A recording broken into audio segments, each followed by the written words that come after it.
Olá, eu sou o Francisco Rebouça, cirurgião do aparelho digestivo, e hoje eu quero responder uma pergunta que me fizeram sobre obesidade infantil. Como combater? Não sei se você sabe, mas a população que mais tem engordado no mundo é a população infantil. É na infância e adolescente. Proporcionalmente, é a população que mais tem ganhado peso. Isso é um grande problema de saúde. Por quê? Porque uma criança obesa, o risco dela virar um adulto obeso é muito grande. A pessoa tem risco de se tornar obeso na idade adulta. Mas quem sai da adolescência obeso, praticamente ele crava uma vida de obesidade. Isso é muito sério, isso é muito grave, né? E precisa ser ensinado e precisa ser combatido, né? Então, o mais importante na medicina é a prevenção, né? A prevenção é você evitar de uma doença aparecer, né? Então, quando a gente fala de obesidade infantil, o cenário ideal, eu sei que muitas vezes não é possível, mas a gente precisa falar da prevenção. A prevenção, ele é o melhor remédio, né? E isso começa desde a amamentação. E eu vou dar aqui alguns princípios que eu uso que são importantes, que podem fazer diferença na sua vida. A primeira coisa que a pessoa tem que entender é o desenvolvimento do paladar. As crianças, elas às vezes acham, culturalmente, às vezes tem aquele hábito de dar um docinho para a criança, para um bebê, pôr a chupeta num doce, pôr um pirulito na boca da criança. E isso é muito ruim. É ruim não pela quantidade de carboidrato que você está dando pelaquela criança. Às vezes as pessoas não entendem, mas é só um pouquinho. A quantidade de carboidrato ali é só um pouquinho. Mas na fase de desenvolvimento, a criança está desenvolvendo o paladar. Então, nós precisamos proteger as nossas crianças do acesso, da exposição a esses tipos de alimentos que é chamado de alimentos ultraprocessados. Por quê? Porque isso vai viciar o paladarzinho deles. A criança não sente necessidade de açúcar. Quem coloca o açúcar para a criança são os pais. Então, muitas vezes na minha casa, que tem um hábito da infância de comer pouco açúcar, e às vezes chega uma pessoa de fora, nossa, mas tadinho, esse suco está sem doce de nada.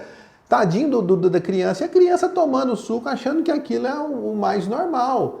E de fato é o mais normal. Porque ela foi ensinado assim.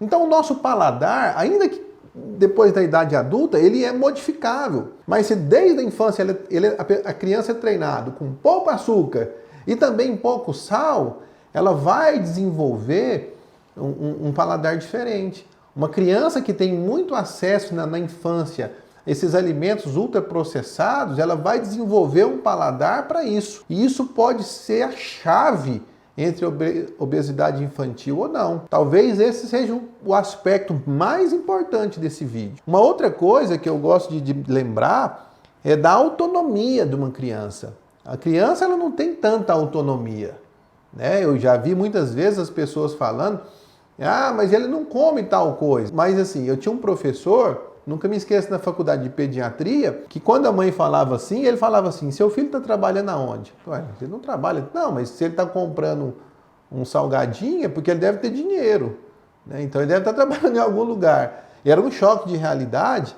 mas é um princípio importante, né? Claro que a obesidade infantil, a gente não tem que culpar os pais, esse não é o caminho. Mas a gente tem que lembrar que a criança ela não tem tanta autonomia para escolher o que ela precisa. Ela pode tentar impor essa autonomia, mas compete aos responsáveis ofertar aquilo ali. E eu garanto para você, ninguém vai morrer de fome tendo alimentação saudável disponível. Pode chorar, pode dar birra, pode fazer uma pressão. Crianças são muito inteligentes. Eu tenho 3, eu sei como funciona. Mas pode ter certeza, eles não vão ficar doentes por inanição, tendo alimento saudável em casa, né? Uma outra coisa muito importante é quebrar os mitos, né?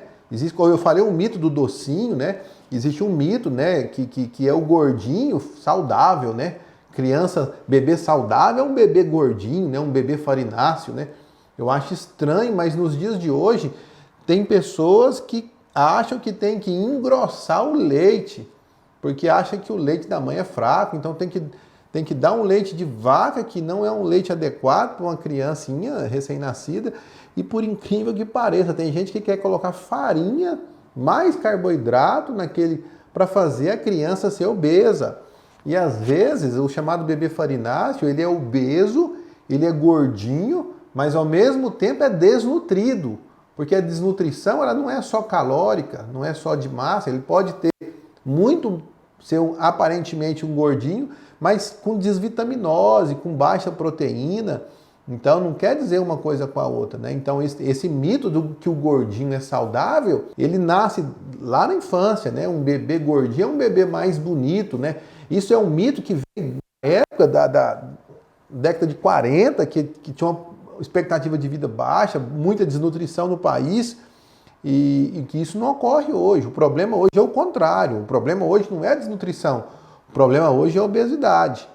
Uma outra coisa que são detalhes, mas que podem fazer diferença na vida do seu filho, ao longo da vida dela, são o tamanho, os abusivos, né, das propagandas. Tudo é muito grande, tudo é máximo, né? Então, se você for a diferença de um pequeno para o médio, é pequena. Então, sempre a indústria fornecendo quantidades cada vez maiores, né? De doces, de refrigerantes, de chocolate, de tudo, em tudo, né? Porções. E isso tem um impacto na obesidade muito grande. Parece que são coisas óbvias, mas checa na sua vida, naqueles obesinhos que você tem ou que você está tentando combater, se tem conseguido cumprir essas obviedades. Uma outra coisa é o sedentarismo, né? Essa era digital, ela aumenta o sedentarismo, né? Os índices de informações que um videogame passa, que uma televisão passa, são muito grandes. Então a criança, às vezes, ela fica vidrada ali e não pratica atividade física. E eu defendo o controle de tela para as crianças, né? Tem que ter um limite muito bem estabelecido de tela, seja ela no computador, no celular. Porque se você fizer o controle de tela, você não precisa estimular uma criança a sair do sedentarismo. Crianças não são sedentárias, desde que ela não tenha a visão presa numa tela. Se não tem tela, ela vai brincar. Ela vai fazer atividade que aumenta o gasto energético. E isso você está construindo hábitos, né? Está muito vinculado com o estilo de vida da família. A família determina o estilo de vida, né? As pessoas falam, eu trato muito obesidade. Então, muitas pessoas falam, eu tenho uma tendência a engordar. Na verdade, eu falo, não existe tendência a engordar, existe tendência a comer. A genética, ela influencia a obesidade? Influencia, mas desse tanto aqui. Os hábitos influenciam muito mais. Eu te provo isso. Genética não muda em poucas décadas. A população engordou foi nos últimos 50 anos. A população mundial engordou nos últimos 50 anos. A genética em 50 anos não mudou. O que mudaram foram os hábitos. Ah, mas uma família gordinha tem mais chance de ter gordinho. Faça o teste. Pega um casal de gordinho e um casal de magrinho. Vai lá e abre a geladeira dele. Com certeza, a geladeira do casal gordinho não é a mesma geladeira do casal magrinho. Então, mais importante que a genética são os hábitos. Por isso, o estilo de vida familiar tem muita importância na obesidade. E a disposição, alimentos disponíveis de alto valor calórico e energético é o que a gente quer. Isso é fisiológico, isso é no cérebro. Nosso cérebro, qualquer cultura, a gente tem um apelo maior por carboidratos simples e gordura. A massa frita, ela é universal. Independente de onde você estiver, aquilo que chama uma coxinha é uma massa frita. É um carboidrato simples com gordura. O pastel com garapa. Se você for para os Estados Unidos, os donuts. Qualquer cultura sempre vai ter uma massa e uma fritura gordura junto. Aquilo, o cérebro deseja aquilo. Isso é hormonal, é fisiológico, é humoral. Então, desde a criança, se ele puder escolher, ele vai escolher sempre aquilo. Uma coxinha do que é uma fruta. Isso é incontestável. Não adianta você ensinar, porque às vezes não depende da mente, não depende da vontade. Às vezes é neurológico, é humoral, é um instinto. A pessoa, por instinto, vai pegar aquilo que o cérebro está pedindo, que tem um aporte calórico muito rápido, de absorção fácil, que vai gerar rápidas endorfinas e ele vai sentir mais prazer. Então, não pode jogar no âmbito das escolhas. As escolhas saudáveis, é difícil para um adulto fazê-las. Você impor escolhas saudáveis por uma criança é covardia. É covardia. Então, o acesso delas tem que ser limitado. Outro detalhe muito importante é desligar a TV durante as refeições. Não permitir celulares durante as refeições. Por quê? Além de ser uma falta de respeito, comida é um momento de comunhão. Do ponto de vista físico também é prejudicial. Por quê?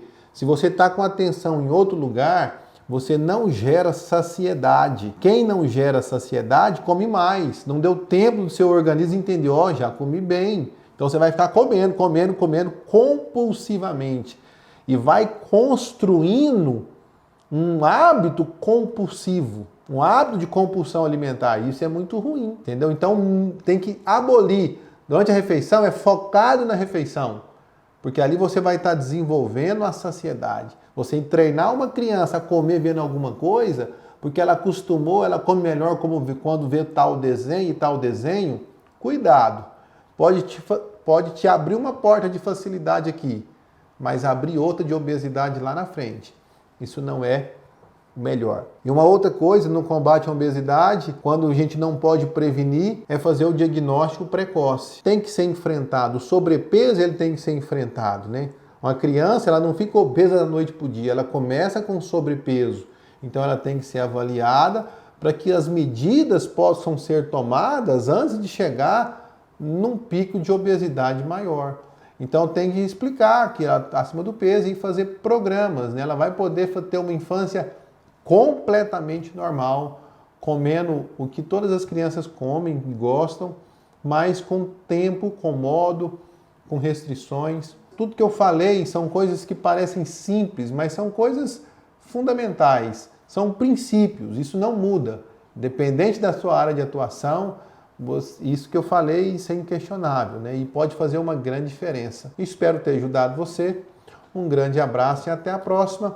Você que está no nosso canal do YouTube, não se esqueça de inscrever no nosso canal e dar o like para que mais pessoas possam ouvir isso aí. Talvez você pode estar mudando a vida de um futuro obeso apenas com uma informação e uma informação de qualidade.